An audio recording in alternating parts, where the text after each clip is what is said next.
오늘 설교는 이제 새로운 지역에서 시작을 합니다. 24절에 나와 있는 두로라는 지역입니다.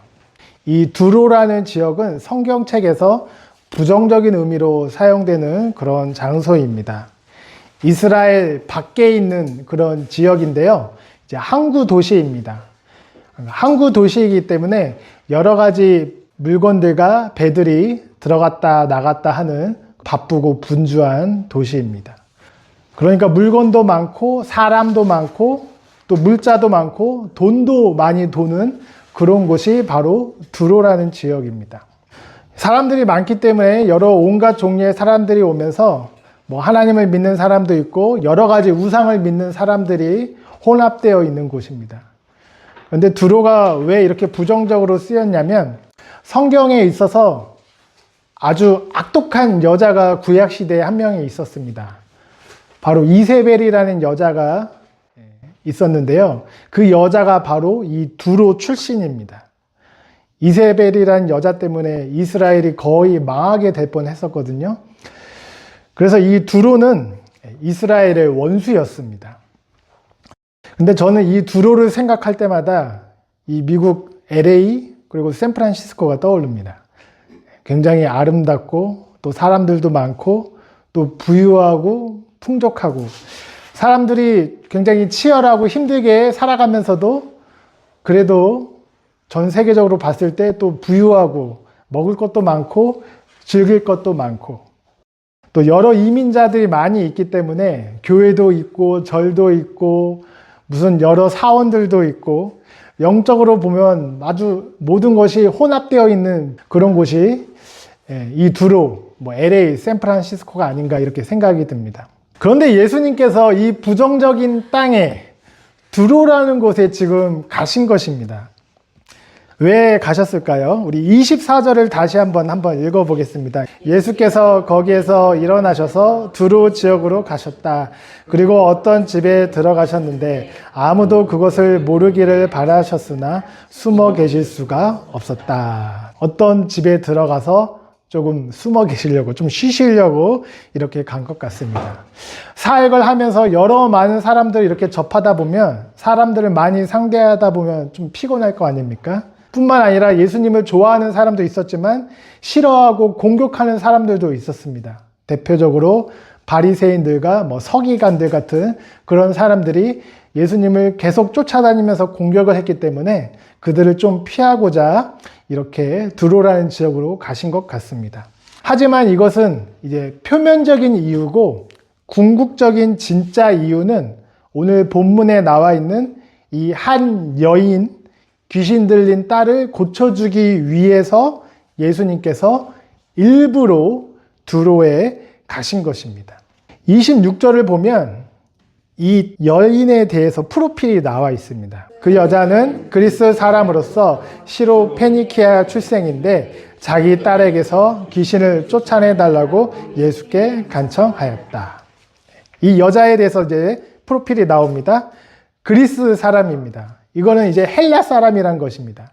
그러니까 유대인하고 이스라엘 사람하고 민족적으로 정반대에 있는 사람이에요. 한국으로 따지자면 일본 사람 같은 그런 사람입니다. 그리고 시로 페니키아 출신입니다. 그러니까 지역적으로도 이스라엘하고 멀리 떨어져 있습니다. 아마 한 60에서 70km 정도 이스라엘 갈릴리에서 이렇게 떨어져 있다고 합니다. 그리고 그 여인에게는 귀신에 들린 딸이 있었습니다.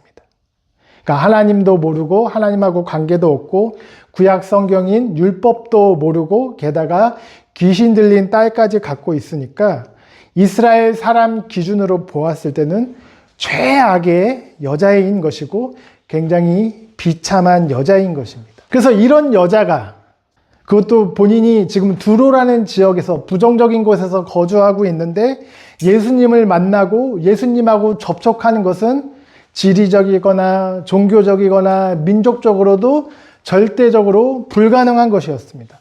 이 이스라엘 사람들이 이방 사람들, 이 두로 사람들을 얼마나 미워하고 싫어했냐면 멀리에 이렇게 이방인들이 딱 있으면 멀리서 보고 그냥 피해가는 겁니다. 다른 길로 돌아서 갔습니다. 그 정도로 싫어했습니다. 그런데 예수님께서 이 두로라는 땅에 스스로가 경계를 허무시고 일부러 그 여자를 만나기 위해서 이방인의 땅으로 들어가신 것입니다. 그래서 여러분, 예수님의 구원에는, 예수님의 사역에는, 예수님께서 베풀어 주시는 은혜와 국률함에는 어떤 장벽이 없고 한계가 없는 것입니다.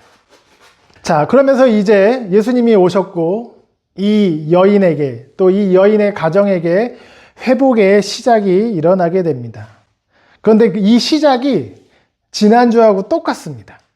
우리 25절 말씀 한번 읽어보겠습니다. 악한 귀신 들린 딸을 둔 여자가 곧바로 예수의 소문을 듣고 와서 그의 발 앞에 엎드렸다.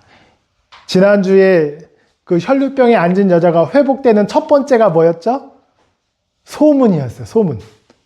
그런데 오늘 귀신 들린 딸을 둔 이 두로 여자도 바로 예수님의 소문을 듣고 이 모든 회복이 시작이 된 것입니다. 여러분, 소문이 이렇게 중요합니다. 우리가 듣는 소문이 참 중요합니다. 뿐만 아니라 우리가 말하고 소문 내는 것도 너무나도 중요합니다.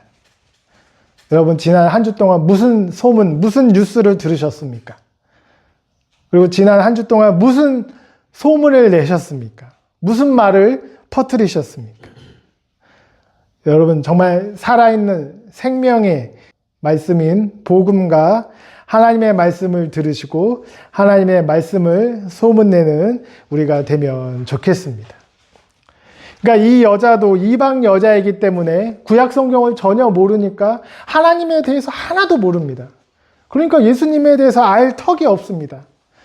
하지만 본인의 상황이 너무나도 힘드니까 귀신 들린 딸이 있기 때문에 그 힘든 상황을 어떻게 해서든 좀 극복해 보려고 이것도 해보고 저것도 해보고 이 사람도 찾아보고 이거저거 별거 다 해보았을 것입니다. 그럼에도 불구하고 해결을 할 수 없으니까 깊은 절망 가운데 빠져 있었을 거예요. 그런데 어떤 소문이 이 여인에게도 들린 것입니다. 그나마 지난주에 있었던 여자보다는 조금 더 자유로웠던 것 같습니다. 어떤 소문이었냐? 갈릴리에 어떤 능력자가 있는데 이분이 귀신도 쫓고 병도 쫓는다. 그래서 이 여인은 이 소문을 단순한 호기심이나 지나가는 이야기가 아니라 너무나도 절박했기 때문에 이분에 대해서 알고자 했습니다. 그래서 이분에 대해서 사람들을 물어보기도 하고 알아본 것입니다. 그분이 유다 지파 출신이고 다윗의 후손이다. 그리고 이스라엘 구약 성경에서 예언하는 메시아다라는 것을 알게 되었습니다. 그래서 여러분, 굉장히 놀라운 것이 있습니다. 우리 밑에 마태복음 15장 22절 말씀. 마침 가나안 여자 한 사람이 그 지방에서 나와서 외쳐 말하였다. 다윗의 자손이신 주님, 나를 불쌍히 여겨 주십시오. 여러분, 가나안 여자의 입에서 다윗은 이스라엘 왕이잖아요. 그런데 다윗의 자손이신 그리고 주님, 나를 불쌍히 여겨 주십시오 라고 이렇게 외친 것입니다. 다윗의 자손이라고 말한 것은 예수님이 하나님의 왕이라고 선포하는 것입니다. 그리고 주님이라고 말한 것은 구약에 예언된 메시아다, 그리스도다, 이것을 선언하는 것입니다. 여러분, 지금 이방 여자가 신앙 고백을 하고 있는 거예요. 이거 굉장히 놀라운 것입니다. 왜냐하면 지금 우리가 마가복음 7장인데 베드로가 신앙 고백을 언제 했냐면 뒷장인 마가복음 8장에서 신앙 고백을 합니다. 그러니까 이 이방인 여자가 베드로보다 더 빨리 신앙 고백을 한 거예요. 정말 여러분, 놀라운 사실인 것입니다. 그러니까 그 소문을 듣고 예수님에 대해서 더 알고 싶어서 사람들에게 물어보기도 하고 알아보기도 하면서 예수님이 다윗의 자손이고 주님이시라는 것을 믿고 고백하는 자리까지 가게 된 것입니다. 그리고 드디어 예수님이 오자 그것을 입술로 선포한 것이죠. 자, 그런데 여러분, 어떻게 됐습니까? 이렇게 예수님을 향하여서 다윗의 자손이여 주님이여 나를 불쌍히 여겨주십시오. 내가 지금 귀신 들린 딸이 있습니다. 좀 고쳐주십시오 라고 이렇게 외쳤습니다.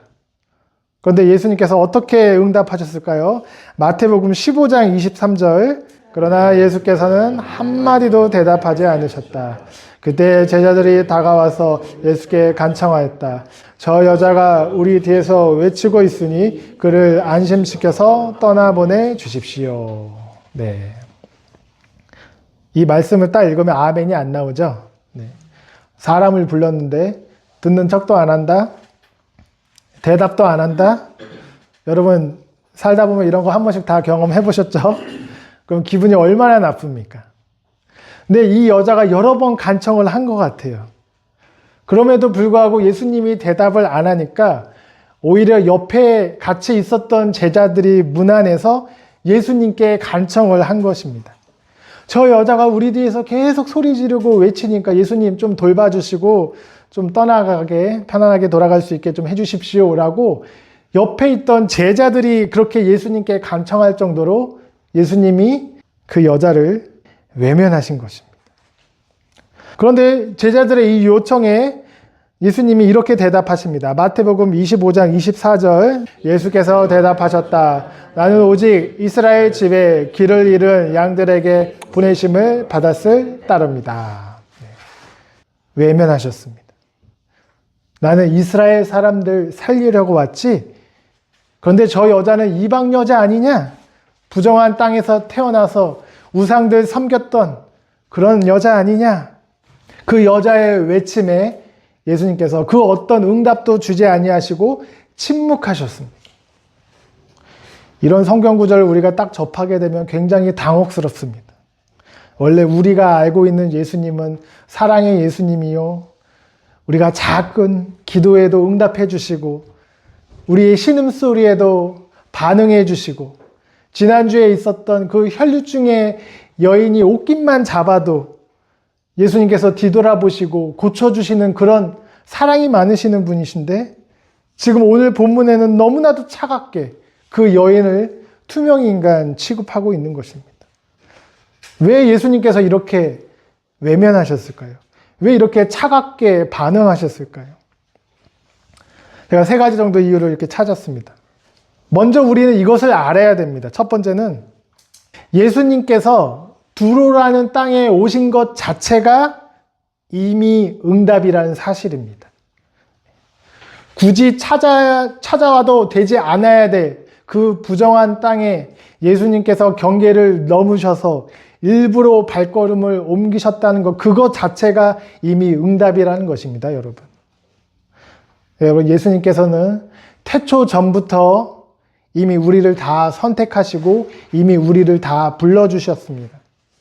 그리고 미리 아신 자를 어느 시점이 되면 찾아가시고 부르시고 만나주시고 구원받게 해주시는 그런 분이십니다. 우리가 살다 보면 예수님께서 이렇게 우리의 응답이나 우리의 기도에 침묵하실 때가 있습니다. 그런데 여러분 우리가 이것을 기억을 해야 됩니다. 예수님의 침묵이, 하나님의 침묵이 거절이 아니라는 사실입니다. 이미 예수님이 두로에 넘어오신 것처럼 그 부정한 땅에 오신 것처럼 이미 예수님께서 가시가 있고 돌이 있고 정말 더러운 것이 가득한 내 마음밭에 찾아오셨다는 것을 여러분 믿으시기 바랍니다. 이미 내 옆에 계십니다. 이미 내 마음밭에 예수님께서 찾아오셨다는 거예요. 우리가 그것을 기억해야 될 것입니다. 그리고 왜 예수님께서 또 이렇게 침묵하시고 외면하셨을까? 두 번째는요, 예수님만이 그 여인에게 있어서 유일한 의존의 대상이 되도록 예수님께서 무관심하게 의도적으로 반응을 하신 것입니다. 아까도 말씀드렸다시피 두로는 큰 도시였습니다. 큰 항구였습니다. 여러분 병에 걸려도 작은 도시보다 큰 도시로 가면 병원도 더 좋은 곳도 많고 의사도 유능한 사람도 더 많이 있습니다. 아마 두로에는 이 여인에게 있어서 이 딸을 고칠 만한 더 많은 조건과 더 많은 기회들이 많이 있었을 거예요. 그리고 더 많은 종교들이 모여있기 때문에 여러 가지 종류의 우상들도 있었을 거예요. 그런데 예수님께서 이렇게 침묵하시면서 그 여인의 외침에 일부러 반응하지 아니하시면서 물어보시는 겁니다. 네가 진짜로 나를 찾느냐? 진짜로 나만 의지하느냐? 지금 이 문제를 해결하기 위해서 다른 것들은 다 내려놓고 나만을 붙들기 원하느냐? 라고 예수님께서 침묵하시면서 의도적으로 물어보신 것입니다. 진짜 그녀의 마음을 확인하기 위해서. 여러분, 예수님이 여러분의 인생의 유일한 의존의 대상이십니까? 아멘이십니까? 우리가 처음부터 예수 믿을 때 오직 예수, 나는 예수님밖에 없습니다. 예수님 말고는 아무것도 없습니다. 처음 믿을 때부터 물론 이렇게 믿기 시작하신 분도 있습니다. 하지만 정말 많은 대부분의 사람들의 믿음의 여정에는 예수님을 믿기 시작하면서부터 이미 그 외에도 다른 믿거나 의지하거나 기대할 만한 것들이 여러 가지가 다 있는 것입니다.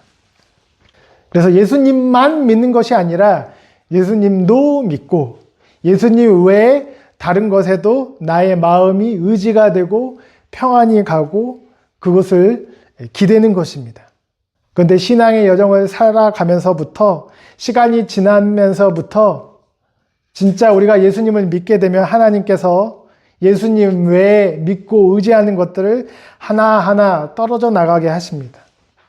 그래서 많은 일들이 막히게 되고 포기하게 되고 갑작스럽게 예상치 못한 어려움이 찾아오게 되고 그러면서 내가 예수님 외에 의지했던 많은 것들을 내려놓게 되는 그런 상황으로 하나님께서 믿음의 길을 인도하게 되십니다.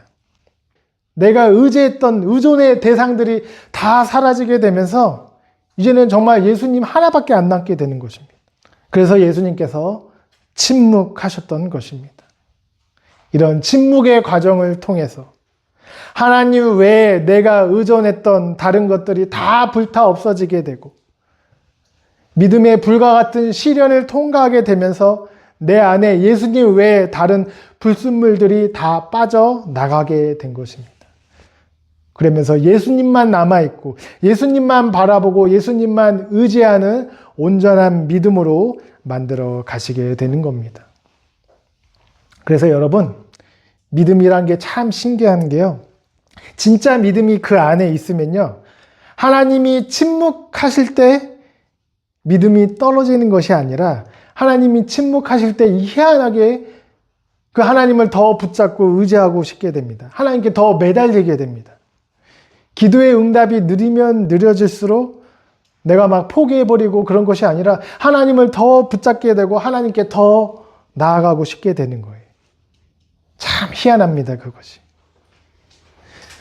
그렇기 때문에 예수님께서 이 여인에게 침묵하신 것이고 차갑게 외면하신 것입니다. 여러분, 이런 일련의 침묵의 과정을 통해서 예수님께서 놀라운 일을 하시게 됩니다. 바로 이 여인의 믿음이 이제 드러나게 됩니다. 자, 그런데 예수님께서 침묵하시니까 이 여자가 예수님께 나와서 이번에는 무릎을 꿇고 간청을 하게 됩니다. 그런데 예수님께서 어떻게 대답하시냐?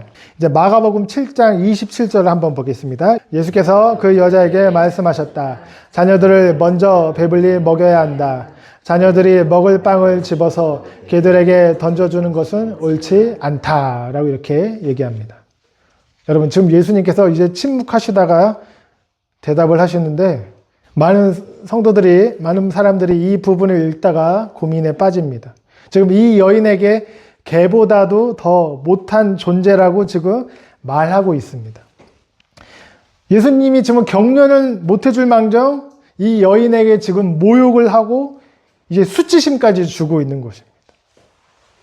도움을 요청하라고 그렇게 말했을 때는 침묵하시다가 이제는 앞에 나가서 무릎까지 꿇고 매달리는데 수치심을 예수님께서 주시는 것입니다. 그래서 여러분, 어떤 학자가 이야기를 하는데 천국에는 개가 없다라고 이렇게도 얘기를 했대요. 왜냐하면 이 성경에서 이 여러 가지 짐승들이 있는데 뭐 뱀 이런 것도 부정적인 거잖아요. 근데 뱀도 긍정적인 표현으로도 사용이 되기도 합니다. 그런데 유일하게 이 개만, 강아지만 부정적인 의미로만 이렇게 사용이 됩니다. 그래서 학자가 이런 말도 했습니다. 그런데 이 개가 두 가지가 이렇게 있습니다. 이제 첫 번째는 키온이라고 이 밖에서 이렇게 돌아다니는 들개, 하이에나 같이 짐승들의 사체를 먹는 그런 개가 있고, 오늘 본문에 나와 있는 이 개는 키나리온이라고, 그래도 그나마 집 안에서 이렇게 키우는 그런 가축처럼 키우는 개입니다. 그러니까 이 여인에게 들개가 아니라 그래도 집 안에 주인 옆에 있는 개라고 이렇게 지금 사실 예수님께서 표현을 하신 것입니다. 여러분, 그럼 다행인가요, 그래도? 그런데 이 여인이 이렇게 반응했습니다. 우리 7장 28절 말씀을 한번 같이 읽어보겠습니다. 시작. 그러나 그 여자가 예수께 말하였다. 주님, 그러나 상 아래에 있는 개들도 자녀들이 흘리는 부스러기는 얻어 먹습니다. 예수님이 너 줄 거는 없다 하고 문을 딱 닫으려고 하는데, 이 여인이 잠깐만요 라고 이렇게 얘기하면서, 예수님, 밖에 돌아다니는 들개가 아니라 주인 옆에 있는 개라고요? 그럼 주인이 먹다 남은 부스러기라도 먹지 않습니까? 그거라도 주십시오. 예수님, 네, 인정합니다. 이스라엘 사람들을 먼저 챙기시는 거 저도 인정합니다. 하지만 나중에라도 남은 것 있으시면 그거라도 좀 주십시오 라고 지금 이야기를 하고 있는 것입니다. 그러니까 이 여인은 예수님의 비유를 정확하게 알고 있었던 것이에요. 먹을 것이 아무것도 없는 것이 아니라 나에게 올 부스러기라도 있다라는 것을 알게 된 것입니다. 그러니까 이 말은 뭐예요? 그 여인이 스스로가 나는 개와 같이 여김을 받는 이방인이다 라고 스스로가 인정을 한 것입니다. 여러분. 그래서 여러분, 믿음은요, 이렇게 자존심이 짓밟힐 때, 그리고 나의 자존심을 내려놓을 때 자라나고 성장하게 되는 것입니다. 여러분, 내 자존심이 짓밟힐 때 나의 믿음이 드러나고 발휘될 수 있는 기회입니다. 부스럭이라도 구할 때, 개들이 주워 먹는 부스럭이라도 구하는 이런 이방 여인, 예수님께서는 침묵의 과정을 통해서, 그리고 이 이방 여인에게 정말 혹독한, 어떻게 보면 수치를 주는 것 같은 이런 과정을 통해서 이 여인 안에 있는 정말 간절한 이 믿음이 밖으로 표출되도록 이렇게 하신 것입니다. 여러분, 그제서야 예수님께서 어떻게 말씀하셨을까요? 우리 마태복음 15장 28절, 그제서야 예수께서 그 여자에게 말씀하셨다. 여자여, 참으로 내 믿음이 크다. 내 소원대로 되어라. 아멘.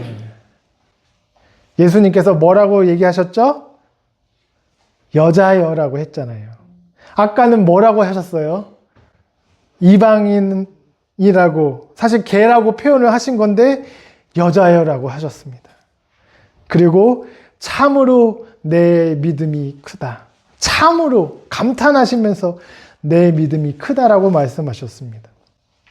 여러분, 성경에서 예수님께서 믿음이 크다라고 말한 사람은 딱 2명밖에 없습니다. 한 명은 남자고 한 명은 여자예요. 그러면 여러분, 제가 질문하겠습니다. 성경에서 예수님께서 믿음이 가장 크다고 칭찬하신 여자가 누구일까요? 바로 오늘 본문의 이 여자인 것입니다.